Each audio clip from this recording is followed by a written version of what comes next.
So, are you someone who is always so lazy and suddenly promise yourself at 3 in the fucking morning that you're gonna submit all your outstanding work tomorrow? Or maybe you go for a run in the morning, or you'll go to the gym tomorrow first thing in the morning, and then when the time comes, you don't actually go to the gym or do all of the work or start that business that you wanted to do.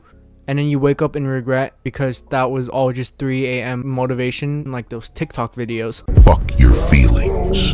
It's time to show why you carry your dad's last name. The legacy must go on.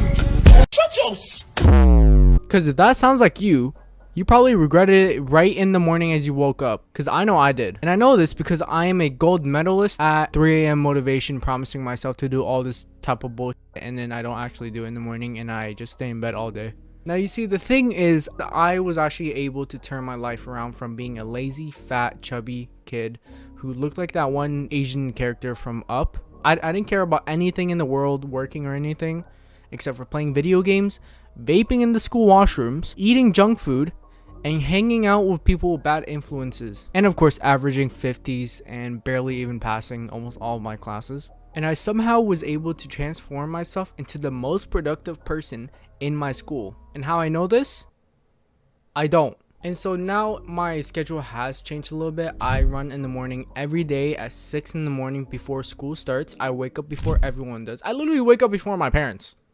Sometimes I do regret it though, but I know I'm doing it for the best. I can't lie to you guys, it is pretty dreadful to wake up right away and like 15 minutes later you're already outside in the freezing cold. Good morning. 5:47.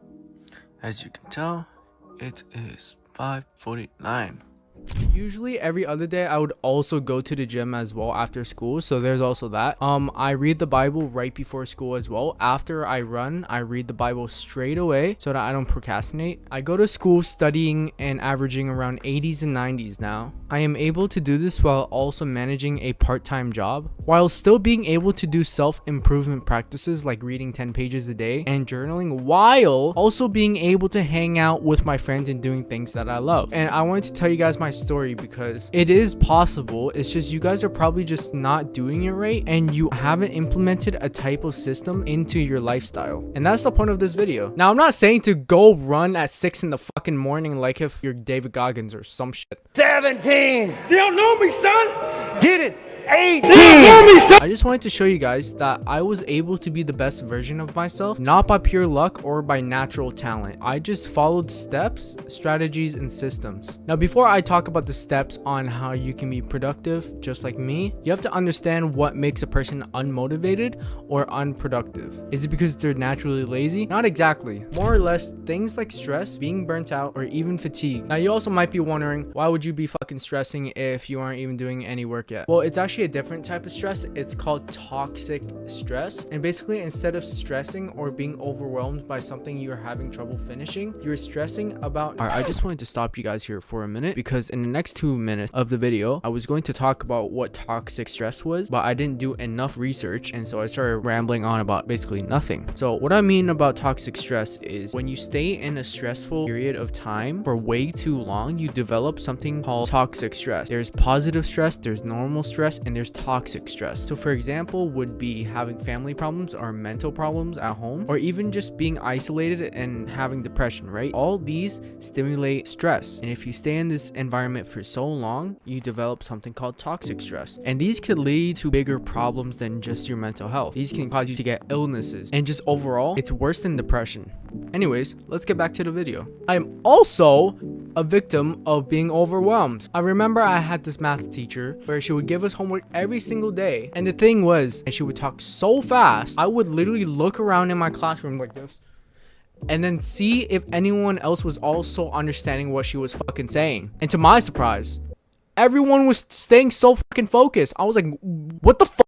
And since she gave me a shit ton of homework, I guess she forgot that I had 3 other fucking classes that also gave me homework. And keep in mind, of course, it's high school, right? Everyone gives you homework, but the difference is 20 questions with online like these homeworks are literally online courses that we had to listen to and watch, and they're literally a how-to step, and they're 30 minutes long, and she usually assigns us like 2 videos, so that's an hour of just watching it, and then 20 questions, and we had to take a picture and send it to her to make sure that we were actually doing the work. Can you imagine literally 4 months of just consistent sending pictures and watching online courses while not understanding math at all? So anyways, fast forward, things got too overwhelming, and I decided to just step back and then just stop doing the work for a little bit. And that might have been the worst mistake I've ever made in my life, because 1, she called my parents. 2, I got a fucking ass whooping of my life.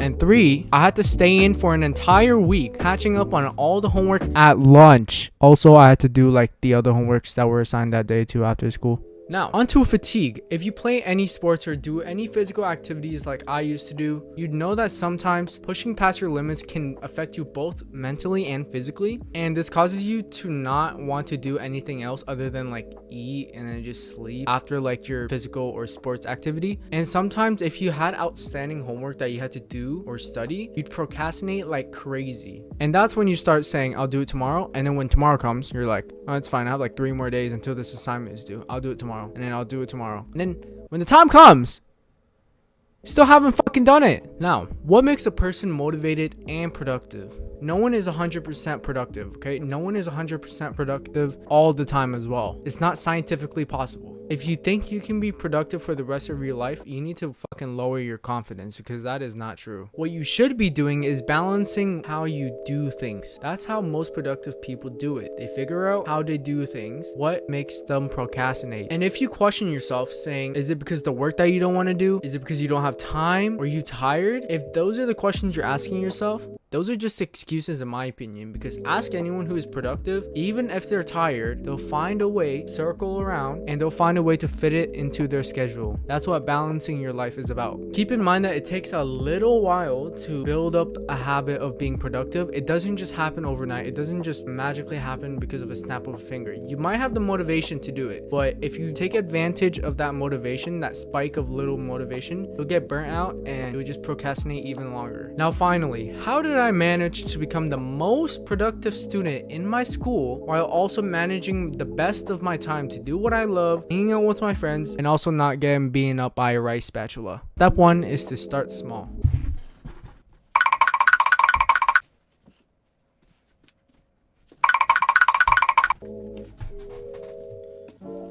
Okay, hold on. Okay, so when starting small, the first book I ever read, Atomic Habits by James Clear. I know this is a really popular book, but I know some people still haven't seen it.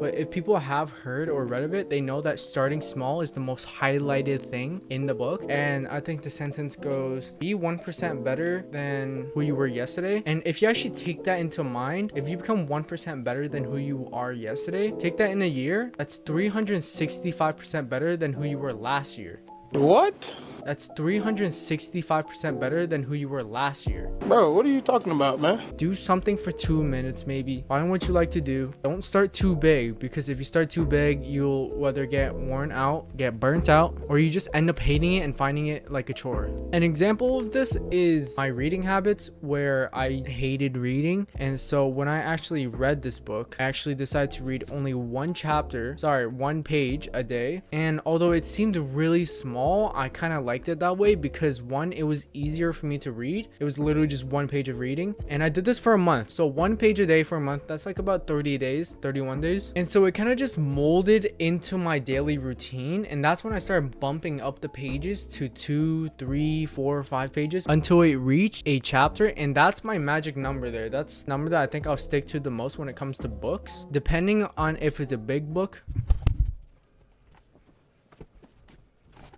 Like right now, I'm reading 48 Laws of Power. This is a gigantic ass fucking book. Like, I mean, just look at this. And when I say gigantic, I don't mean the page. I mean the fucking words that are in here. Like, look, just a comparison for you guys. That's what it looks like, right? A normal book should look like that. Tell me why. Tell me why. Does it look like that? Tell me why it looks like that. If the book is too big, I'd read 2 pages. And so what you really want to take into consideration is that your smaller step, let's say you're taking 2 small steps, that's like the equivalent to 1 big step. Just take that in mind. I remember when I had a science unit test and all around unit test where all the units were based on 1 test. It's like the final evaluation that you get at the end of the school year where you have to like have a test or something, like the most important subjects like math, English, science. Those you have to like do an entire all around unit test. And so the teacher gave us a week and a half to study these tests. And after school, after going to the gym, what I would do was I'd literally just skim through my notes. I'd skim through my notes on the first week so that like I kind of just have it slightly in my head. Like I have a gist of what I really want to study about. And I kind of already had like notes in my head because I am the one writing the notes, right? So the last 4 or 5 days, that's when I just straight on study for 2 hours a day. And then after I go to work, those 2 hours were the most in-depth quality of works in my life. And so the thing about this, the reason why I wanted to talk about this particular one is because this specific event is what shaped me into actually studying after school, because I realized that the week that I was just skipping through the work, I just made it a habit. It became my daily schedule. And I'm like, what if I just add it right after I go to the gym after school? I could just get work done, study, do my homework, and I could just do whatever I wanted to do for the rest of the day, or I could just go off to work right away. And for the record, I aced that shit. No, I didn't ace that shit. It's probably like an 85 to like a 90, but I aced that shit. Step number 2 is to schedule what you do. This one is my favorite on the list because I am a very organized person and I don't like to go headfirst into a day where nothing is planned, because one, not only will you not know specifically when your assignments are due or what you need to do, you won't be able to keep track of what you did today. Let's say there was so much happening today, I forgot if I was reading or if I even did my work or if any assignments are due. There's just so much input going into your brain that it's hard to really comprehend. So what did I do? I took my broke ass to the dollar store and I bought a gigantic ass whiteboard.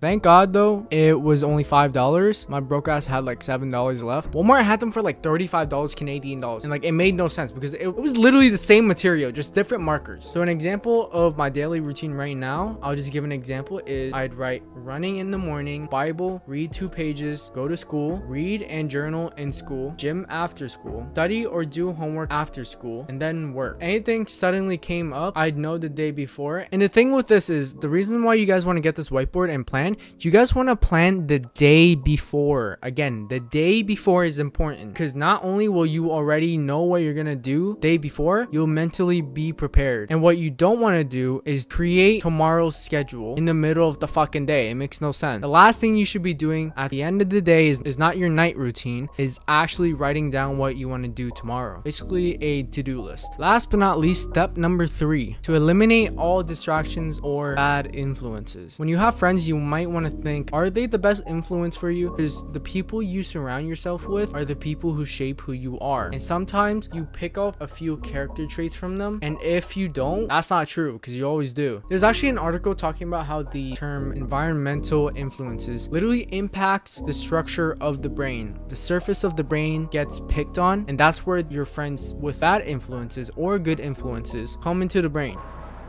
If you clicked on this video, your environment might look like people who are lazy or people who are associated with drugs, alcohol, and even violence, like people who can't stay focused and people who generally aren't good for you. The harsh reality is that you should just drop them as friends or just distance from them, because if you associate with these people, not only will you gain bad habits, bad addictions, it can permanently damage your brain, because these substances that you consume, they mess with your brain enough that you can't really think. And why thinking and problem solving is so important, studies show that people who are productive have a very good skill, which is problem solving, and problem solving will help you be more productive because it helps you overcome challenges faster and more frequently, which helps you stay on task more. So what you want to do is associate yourself with people who think alike like you, people who want change. You guys can change together, or surround yourself with people who are already productive, people who are productive, healthy, active, staying active and healthy, eating healthy as well. Those people will help you shape you into the person you want to be a better person. Now, another thing I wanted to talk about is I know every single person who is watching this video has at least had this habit where you are literally studying, okay? You're studying, but in the middle of your study session, you start fidgeting or getting distracted because a question is too hard or you just don't want to do the work, and you hear a notification on your phone, right? After you hear that notification on your phone, you have the urge to check your phone.